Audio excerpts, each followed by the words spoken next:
estudante! Continuando a semana de acolhimento do ciclo 3.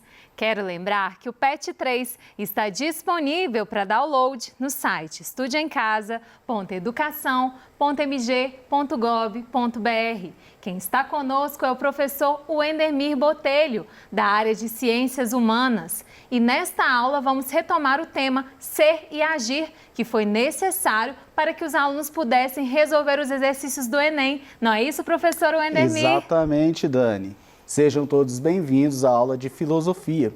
E hoje nós vamos refletir acerca de algumas questões do Enem. Então nós vamos iniciar o nosso estudo, a nossa viagem filosófica, pelo princípio de todas as coisas. Então, Dani, até hoje, o grande questionamento da humanidade é como todas as coisas surgiram, como tudo teve sua origem. Para os gregos, o seu princípio, o seu quid. Então, ao longo de toda a história da filosofia, toda a história humana, o homem vai procurar responder essas questões.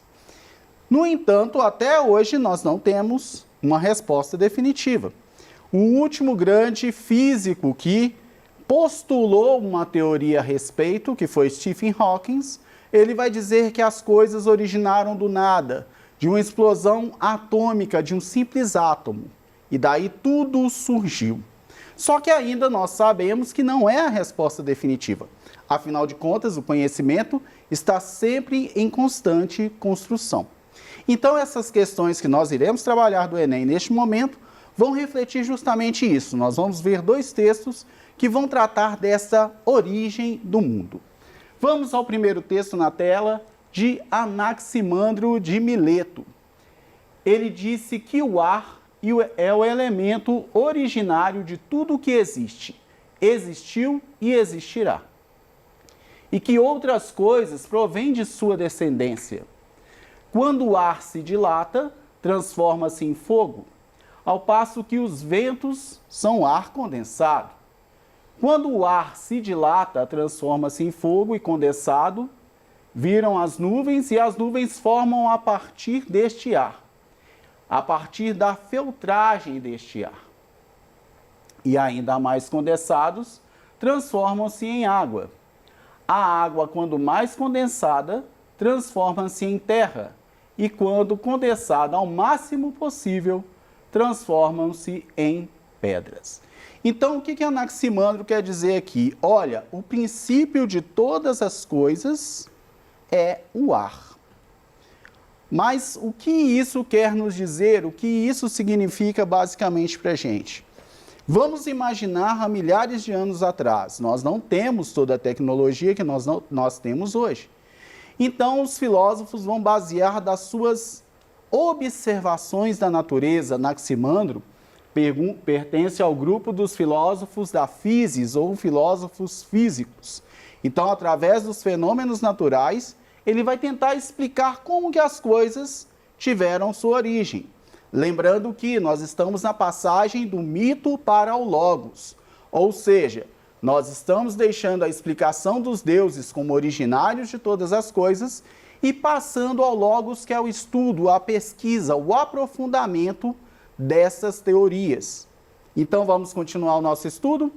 Vamos ver o comparativo, alguns mil anos, centenas de anos depois, na Idade Média. Nós vamos ter lá na Idade Média Basílio Magno. Lembrando que nós, na Idade Média, estamos refletindo à luz do teocentrismo, ou seja, Deus é o centro de todas as coisas, de toda a explicação, de todas as respostas. Vamos ver o que Basílio Magno nos diz. Basílio Magno, filósofo medieval, escreveu: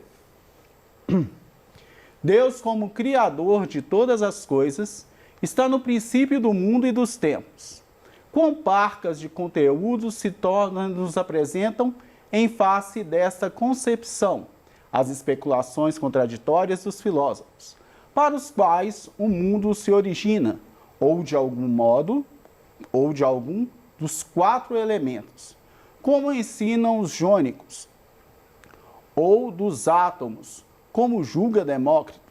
Na verdade, dão a impressão de quererem ancorar o mundo numa teia de aranha.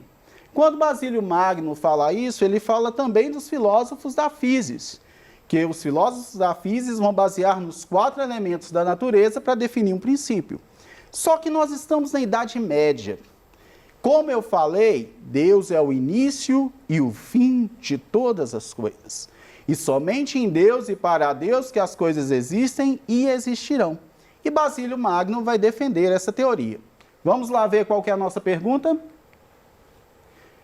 Filósofos dos diversos tempos históricos desenvolveram teses para explicar a origem do universo a partir de uma explicação racional. As teses de Anaxímenes, filósofo grego antigo, e de Basílio, filósofo medieval, têm em comum, na sua fundamentação, teorias que... Então, através da diversidade desses pensamentos, através dessa distância do tempo, eu quero saber o que eles têm em comum. É isso que a questão quer nos apresentar. Vamos lá. Eram baseados nas ciências da natureza. Beleza, as ideias de Anaxímenes eram baseadas, sim, nas ciências da natureza. Mas Basílio já não trabalha assim, ele trabalha como Deus, origem de tudo. Então não é essa a alternativa. Refutavam as teorias dos filósofos da religião. Basílio Magno vai basear, né? Ficou bem estranho, né? Basílio e basear. Mas ele vai estar associado à questão da religião. Ele vai explicar a origem através da revelação de Deus feita por Jesus Cristo. É um ponto comum? Não é um ponto comum. Vamos lá, alternativa C. Tinham origem nos mitos das civilizações antigas. Uma das coisas que os filósofos lá na antiguidade vão correr é da explicação dos mitos. Porque os deuses tinham atitude de homens. Logo, como eu posso explicar algo tão perfeito que é tudo que existe através de deuses com atitudes imperfeitas? Então também não é o nosso ponto comum. Postulavam um princípio originário para o mundo. Este sim é o nosso ponto comum. A letra C vai responder o que nós precisamos. Letra D. Letra D, perdão. Letra D, obrigado, Dani. A letra D vai responder o que nós precisamos. Ambos estão tentando explicar, como nós tentamos explicar até hoje, a origem de tudo. E por último, defendiam que Deus é o princípio de todas as coisas. Nós vimos que essa ideia vai estar associada apenas a Basílio Magno. Então, nossa alternativa correta é a letra D. Postulavam um princípio originário para o mundo. Então, o grande Big Bang, a grande explosão de 13,8 bilhões de anos atrás, cada um, até hoje, cada pensador, cada cientista, cada físico, vai procurar entender esta origem, lembrando que nenhum de nós até hoje tem essa resposta. Vamos para mais uma questão? Esse já é do Enem de 2019.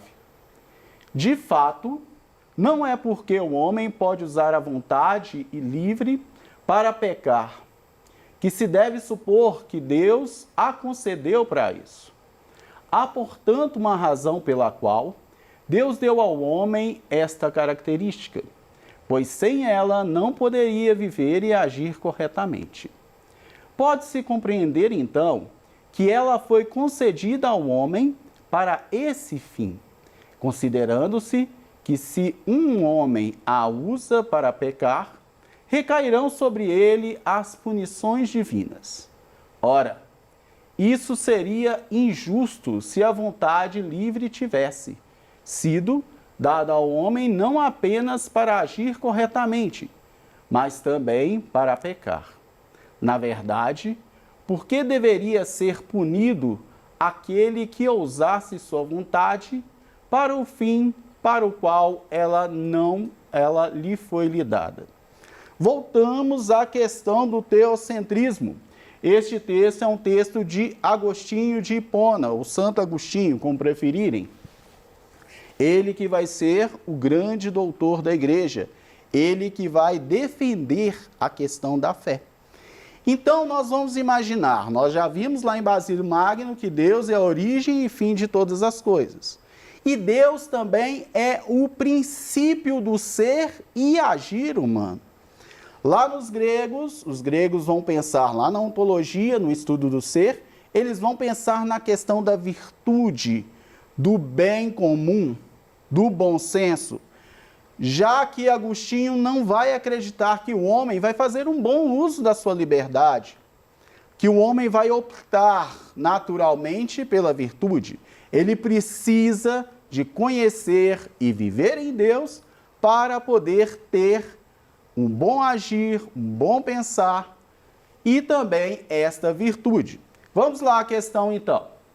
Nesse texto, o filósofo cristão Agostinho de Hipona sustenta que a punição divina tem como fundamento a... Então, qual que é o objetivo da punição divina? Por que ela vai acontecer com o homem? Vamos ver as alternativas. Desvio da postura celibatária.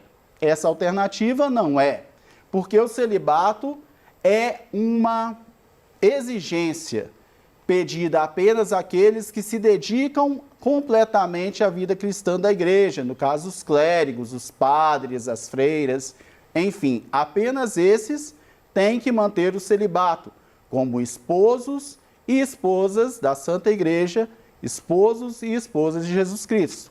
Então não é toda a humanidade. Então, se não é toda a humanidade, não é nossa alternativa. Insuficiência da autonomia da moral. Essa seria a nossa resposta. Por quê?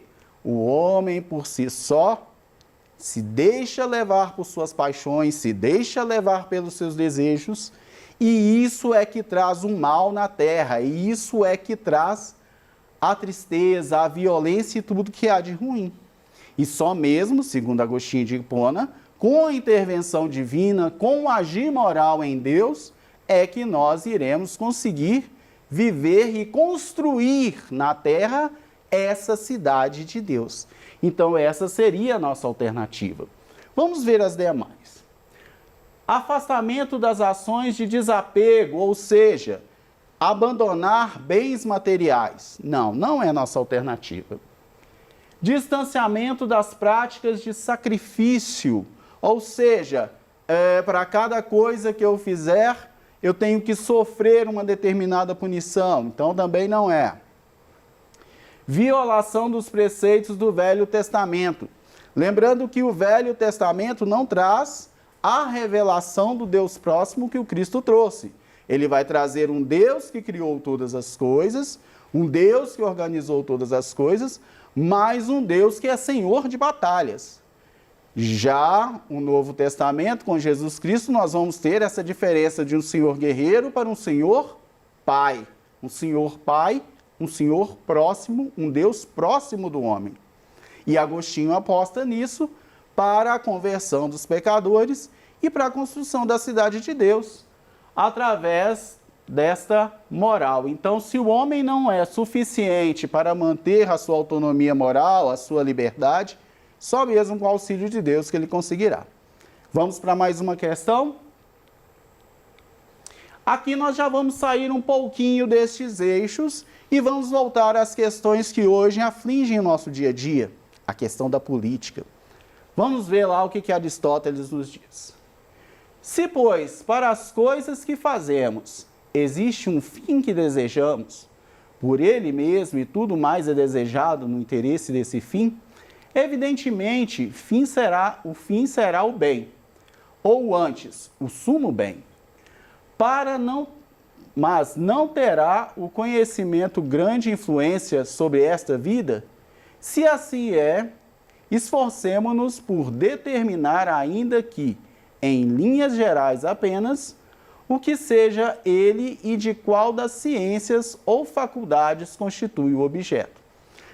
Aristóteles está querendo dizer aqui para a gente que todos nós, todos os seres humanos, temos um objetivo final, a felicidade. Só que essa felicidade não é um bem particular. Por exemplo, nós estamos realizando aqui a nossa aula. para atingir todos os alunos de Minas. E isso não é um esforço só meu e da Dani, tem toda uma equipe aqui com a gente que está criando este bem para poder atingir o objetivo de capacitar você, aluno que está em casa. Então, esse sumo bem para o aluno vai se dar nesse conjunto, nesse trabalho, onde cada um de nós aqui no estúdio reunimos todas as nossas virtudes para construir um bem maior, que é a educação. Aristóteles vai falar isso em relação às cidades. Nós todos temos que trabalhar em prol do crescimento da cidade, porque é nela que vai estar a nossa felicidade. Então, vamos lá. Para Aristóteles, a relação entre o sumo bem e a organização da polis pressupõe que, vamos ver as alternativas. O bem dos indivíduos consiste em cada um perseguir seus próprios interesses. Se eu estou falando do sumo bem, se eu estou falando de um bem maior, eu não posso fechar apenas em um bem particular. O sumo bem é dado pela fé de que os deuses são portadores da verdade. Nós vimos lá atrás, antes dele, Anaxímenes já desmistificando essa ideia de deuses. Que os bens, tudo vai se dar através da ciência e da filosofia. A política é a ciência que precede todas as demais na organização da cidade? Sim, esta é a nossa alternativa. Através da política eu vou conseguir concentrar os meus esforços na educação dos cidadãos, no bem-estar dos cidadãos, buscando este bem comum, esse bem de todos. A educação visa formar a consciência de cada pessoa para agir corretamente. Sim, mas a principal ciência de todas vai ser a política que vai reger os princípios dessa educação. A democracia protege atividades políticas necessárias para o bem comum. Bem comum, que é comum a todos, que é de todos. A política, a democracia vai reger isso sim, mas essa grande ciência política é que vai orientar os princípios democráticos. Então, a política é a ciência que precede todas as demais na organização das cidades. Lembrando, gente, que aqui na visão política, tanto de Platão quanto Aristóteles, o político tem um objetivo de ser quase um sacerdote, tanto que eles não acreditavam que o político poderia receber até salário. Ele tinha que viver do seu esforço e administrar a cidade, lembrando para os cidadãos. Né? Escravo não entra, estrangeiro não entra, para os cidadãos gregos. Então, meus caros, essa foi a nossa aula. Espero que vocês estudem. Vocês viram aqui o site de onde eu tirei as questões. Este site, inclusive, ele tem as respostas também, então não basta apenas saber as respostas. Tem que saber o porquê. No mais, eu agradeço. Dani, muito obrigado a todos. Obrigada, professor.